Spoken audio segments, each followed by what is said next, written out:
നമസ്കാരം. S V ജേണലിലേക്ക് ഒരിക്കൽ കൂടി സ്വാഗതം. എപ്പോഴും പറയാനുള്ളത് പോലെ തന്നെ നമ്മുടെ വീഡിയോയുമായി ബന്ധപ്പെട്ടിട്ടുള്ള നിങ്ങളുടെ അഭിപ്രായങ്ങളും അഭിപ്രായ വ്യത്യാസങ്ങളും കമൻറ്റുകളായി രേഖപ്പെടുത്താൻ മറക്കരുത്. നമുക്കപ്പോൾ വിഷയത്തിലേക്ക് പോവാം. മല്ലികാർജ്ജുൻ ഖാർഗെയും രാഹുൽ ഗാന്ധിയും ഉടൻ രാജിവെക്കണം. രാജിവെച്ചതിന് ശേഷം അവിടെ ഇരിക്കാൻ എന്തുകൊണ്ടും യോഗ്യനായ ഒരു വ്യക്തി തന്നെയാണ് കെ സുധാകരൻ. അദ്ദേഹത്തിനെ മല്ലികാർജ്ജുൻ ഖാർഗെ ഇപ്പോൾ ഇരിക്കുന്ന ആ സ്ഥാനത്തേക്ക് പിടിച്ചിരുത്തണം.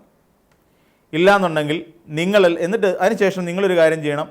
നിങ്ങൾ ഈ രാഷ്ട്രീയമെന്ന് പറയുന്ന പരിപാടി അവസാനിപ്പിച്ചിട്ട് എവിടെ കാശിക്കോ എവിടെയാണെന്ന് വെച്ചാൽ പോവുക. നിങ്ങൾ കാവ്യം എടുത്ത് തലമുണ്ടനം ചെയ്ത് ജീവിക്കുക, ആരും അറിയണ്ട.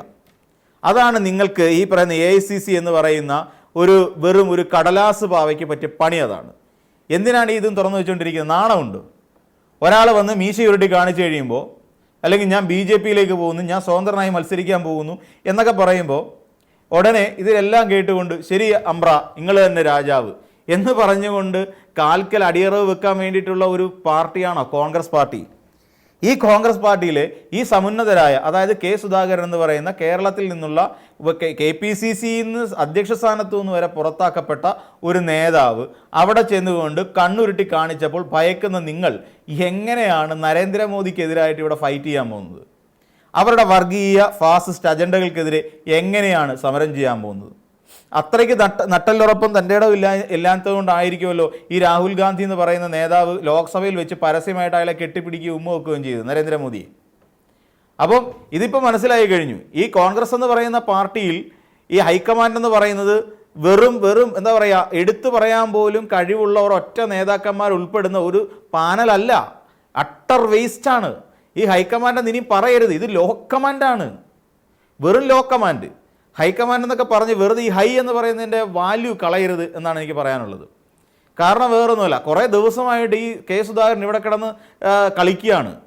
എനിക്കിപ്പോൾ സ്ഥാനാർത്ഥിയാവണം, ആയേ പറ്റൂ, ഞാൻ കണ്ണൂരിൽ നിന്ന് മത്സരിക്കും, എൻ്റെ അണികളുണ്ട്, എനിക്ക് എന്നെ ജയിപ്പിക്കാൻ ഇവിടെ നിരവധി DCC പ്രസിഡന്റന്മാർ തയ്യാറാണ്, DCC നേതാക്കൾ നിരവധിയുണ്ട്, അവരെല്ലാം എന്നെ ഇപ്പോഴങ്ങ് ജയിപ്പിച്ച് കളയും, ഇല്ലെങ്കിൽ ഞാൻ വേറെ വല്ല പണിക്കും പോവും, നിങ്ങളോട് ഗുഡ് ബൈ പറയാം, നമുക്ക് രണ്ടുപേർക്ക് രണ്ട് വഴിക്ക് പിരിയാം എന്നൊക്കെ പറഞ്ഞുകൊണ്ട് പേടിപ്പിക്കുമ്പോൾ നിക്കറിൽ മുള്ളുന്നവരാണ് ഈ കോൺഗ്രസ് നേതാക്കന്മാർ. ഇല്ലെന്ന് പറയാൻ പറ്റില്ല, നിക്കറിൽ മുള്ളി അക്ഷരാർത്ഥത്തിൽ.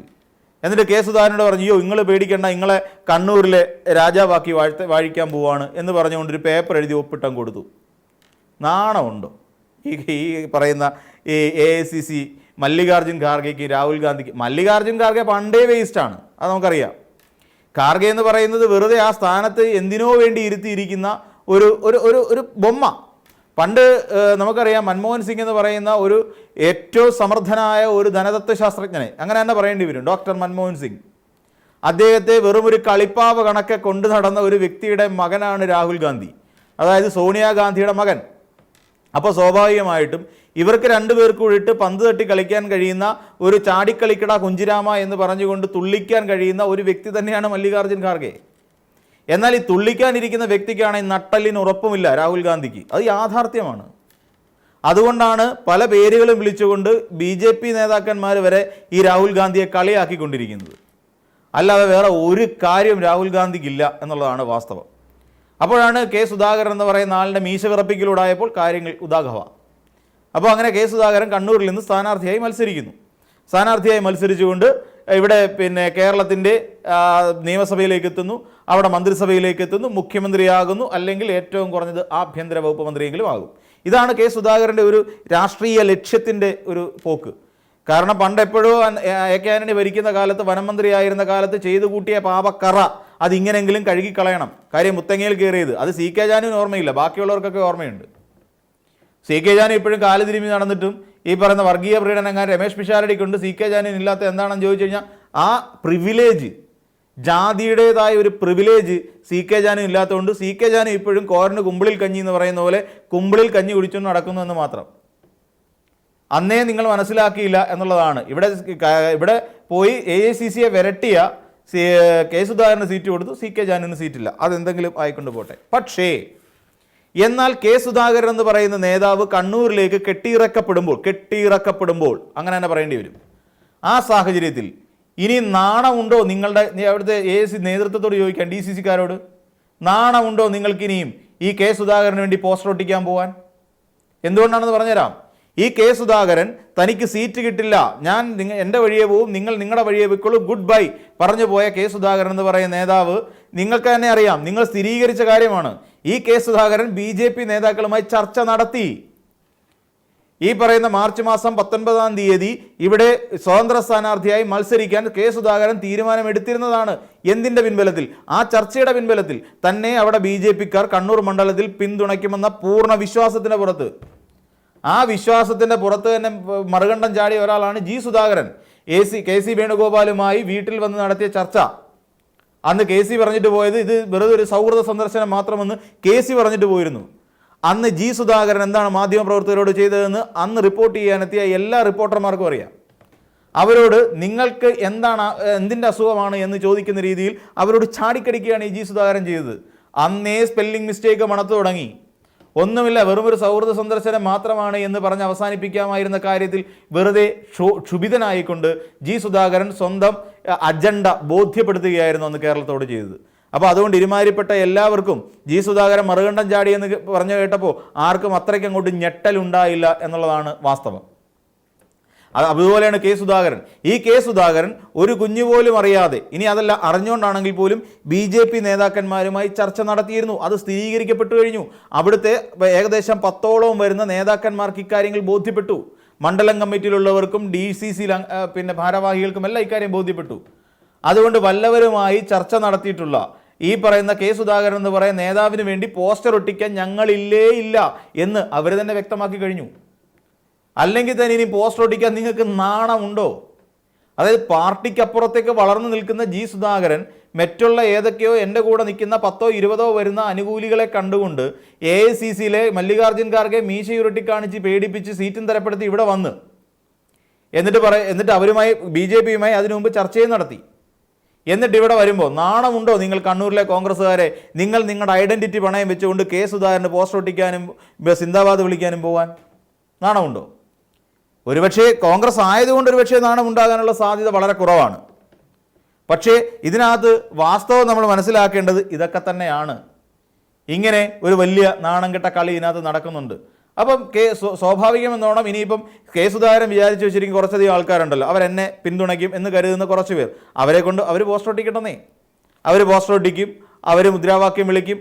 പക്ഷേ വേറൊരു കാര്യം ഇതിനകത്ത് മനസ്സിലാക്കേണ്ടത്, കേരളത്തിലുള്ള സകല നേതാക്കന്മാരെയും നമ്മുടെ കെ.സി. വേണുഗോപാൽ, VD സതീശൻ, സണ്ണി ജോസഫ് എന്ന് പറയുന്ന ഒരു പറ്റം നേതാക്കന്മാരെ എല്ലാം കേരളത്തിലെ നേതൃത്വം അവരൊക്കെ തന്നെയാണല്ലോ. ഈ നേതാക്കന്മാരെല്ലാം വെല്ലുവിളിച്ചുകൊണ്ട് കെ സുധാകരൻ നേടിയെടുത്ത ഈ സ്ഥാനാർത്ഥി പദവി കൊണ്ട് കെ സുധാകരൻ ഒരു ഗുണവും ഉണ്ടാകില്ല എന്നർത്ഥം. അവിടെയുള്ള വോട്ട് കൃത്യമായി മറിഞ്ഞിരിക്കും. കെ സുധാകരൻ എന്ന് പറയുന്ന ഒരു വ്യക്തി പരാജയത്തിൻ്റെ കയ്പ് നീർ രുചിച്ചിരിക്കും എന്നുള്ള കാര്യം ഉറപ്പാണ്. അതിന് അവിടെയുള്ള പാർട്ടി നേതാക്കന്മാർ, കോൺഗ്രസ്സിലുള്ളവരെല്ലാം തന്നെ ഏകദേശം തയ്യാറായി കഴിഞ്ഞിരിക്കുന്നു. ഇതിൻ്റെ ഇടയിൽ കോന്നിയിൽ ഒരാൾ ചെറിയൊരു അനക്കം ഫേസ്ബുക്കിലൂടെ നടത്തിയിട്ടുണ്ടായിരുന്നു, അടൂർ പ്രകാശ്. ഏറ്റവും ഒടുവിൽ അദ്ദേഹം അത് കളഞ്ഞിട്ട് ഫേസ്ബുക്കിലെ പോസ്റ്റിൻ്റെ കളഞ്ഞിട്ട് അദ്ദേഹം മുങ്ങി. അപ്പോൾ ഇങ്ങനെയാണ് കോൺഗ്രസിൻ്റെ അവസ്ഥ. ഏതൊരുത്തനും മീശ ഉരുട്ടി കാണിച്ചൊന്ന് മുണ്ട് കുത്തിയെടുത്ത് കാണിച്ചു കഴിഞ്ഞാൽ ഉടൻ തന്നെ സീറ്റ് എഴുതി കൊടുക്കുന്ന ഒരു പാരമ്പര്യമുള്ള പാർട്ടിയായി കോൺഗ്രസ് പാർട്ടി അധപ്പതിച്ചു എന്നുള്ളത് വേണം നമ്മൾ കാണാൻ. ഇവിടെ അത്ര പ്രാധാന്യമുള്ള ഒരു നേതാവൊന്നും അല്ല. അത്രയ്ക്ക് കോൺഗ്രസിന് വേണ്ടപ്പെട്ടതും പ്രാധാന്യമുള്ള ഒരു നേതാവ് ആയിരുന്നെങ്കിൽ തീർച്ചയായിട്ടും കെ സുധാകരൻ ഇന്നൊരു KPCCയുടെ അധ്യക്ഷ പദവിയിൽ ഉണ്ടായിരുന്നേനെ. ഇവിടുന്ന് ഈ കെ സുധാകരനെതിരായിട്ട് ദീപാദാസ് മുൻഷി എന്ന് പറയുന്ന കേരളത്തിൻ്റെ ചുമതലയുണ്ടായിരുന്ന നേതാവ് അവിടെ കൊടുത്തിരിക്കുന്ന അദ്ദേഹത്തിന് സ്ഥലകാല ഭ്രമം ബാധിച്ചിരിക്കുന്നു. അദ്ദേഹം സംസാരിക്കുന്നതും പറയുന്നതും എന്താണെന്ന് അദ്ദേഹത്തിന് പോലും മനസ്സിലാകുന്നില്ല എന്നാണ് ദീപാദാസ് മുൻഷി സഹിത റിപ്പോർട്ട് കൊടുത്തിരിക്കുന്നത്. അങ്ങനെ പറയുന്നതും എന്താണെന്ന് പോലും കോൺഗ്രസ്സുകാർക്ക് പോലും മനസ്സിലാക്കാത്ത ഒരു നേതാവിനെ ജനങ്ങളുടെ തലയിൽ കെട്ടിവെക്കാനായിട്ട് AICC തന്നെ കൂട്ടുനിന്നു എന്നല്ലേ ഇതിൽ നിന്ന് മനസ്സിലാക്കേണ്ടത്. അതാണ് നമ്മൾ മനസ്സിലാക്കേണ്ട ഒരു പ്രധാനപ്പെട്ട കാര്യം. ഇനിയും മറ്റേതെങ്കിലും തരത്തിലുള്ള ഒരു ഹിഡൻ അജണ്ട ഇതിൻ്റെ പിന്നിൽ ഈ സുധാകരനെ വെച്ചുകൊണ്ട് അവർ ഓപ്പറേറ്റ് ചെയ്തിട്ടുണ്ടോ എന്നുള്ള കാര്യമൊക്കെ പിന്നീട് നമ്മൾ മനസ്സിലാക്കേണ്ട കാര്യങ്ങളാണ്. അത്തരത്തിൽ എന്തെങ്കിലും നീക്കം ഇവിടെ നടത്തിയിട്ടുണ്ടോ, ഇത് ഇനിയും LDFനെ വെട്ടിൽ വീഴ്ത്താൻ വേണ്ടി നടത്തുന്ന ശ്രമങ്ങളാണോ, ഇതൊക്കെ പിന്നീട് നമ്മൾ ചർച്ചയിലേക്ക് കൊണ്ടുവരേണ്ട വിപുലമായ വിഷയങ്ങൾ തന്നെയാണ്. എന്നിരുന്നാൽ തന്നെയും പ്രാഥമികമായി നമ്മൾ പരിശോധിക്കുമ്പോൾ കെ സുധാകരൻ എന്ന് പറയുന്ന ഒരു വ്യക്തി പാർട്ടിയെ വഞ്ചിക്കാൻ ശ്രമം നടത്തി, ഒന്നാമത്തെ കാര്യം. രണ്ടാമത്തെ കാര്യം, താൻ പാർട്ടിക്ക് മുകളിലാണ് എന്നുള്ള കാര്യം അവരെ കൊണ്ട് ബോധ്യപ്പെടുത്താനോ അല്ലെങ്കിൽ അങ്ങനെ ഒരു ധാരണ കെ സുധാകരൻ്റെ മനസ്സിലോ വന്ന് ചാടിയിട്ടുണ്ട്. ഇവിടെ നമുക്കറിയാം, ഇവിടെ ഈ പറയുന്ന യുവ തലമുറയിൽപ്പെട്ട ഒരുപറ്റം ആളുകൾ, ഇപ്പോൾ അലോഷ്യസ് സേവ്യർ എന്ന് പറയുന്ന ഒരു സ്ഥാനാർത്ഥി ആയിരുന്ന ആളാർ ഇപ്പോൾ KSUവിൻ്റെ അധ്യക്ഷനായിരുന്നു, അദ്ദേഹം രാജിവെച്ചിരിക്കുന്നു.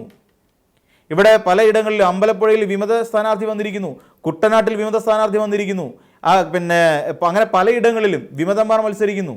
പാലക്കാട് DCC സെക്രട്ടറി ആയിരുന്ന ഒരാൾ രാജിവെച്ചിരിക്കുന്നു. അപ്പോൾ അങ്ങനെ നിരവധിയായ മാറ്റങ്ങൾ ഈ കോൺഗ്രസിനകത്ത് പല നേതാക്കന്മാർ രാജിവെച്ചൊഴിഞ്ഞു പോകുമ്പോഴാണ് ഇവിടെ വാർദ്ധക്യം വന്ന് തൻ്റെ അവസരങ്ങളെല്ലാം വേണ്ടും വിധം മുതലാക്കി ഒടുവിൽ ജനങ്ങളെ പറ്റിച്ച് ഈ പറയുന്ന പിന്നാലെ വന്ന ഒരുപറ്റം യുവ നേതാക്കന്മാരെയും പറ്റിച്ചുകൊണ്ട് തൻ്റെ ലാഭത്തിന് വേണ്ടി അധികാര കസേരയ്ക്ക് വേണ്ടിയിട്ട് അങ്ങ് AICCയെ വിറപ്പിച്ച് സീറ്റ് മേടിക്കൊണ്ട് ഇവിടെ K. സുധാകരൻ വന്ന് നിൽക്കുന്നത്. ഇതെങ്ങനെയാണ് ഇവിടുത്തെ യുവതലമുറയ്ക്ക് അംഗീകരിക്കാൻ കഴിയുക? അവരൊക്കെ എന്തിനാണ് രാഷ്ട്രീയത്തിലേക്ക് വന്നത്?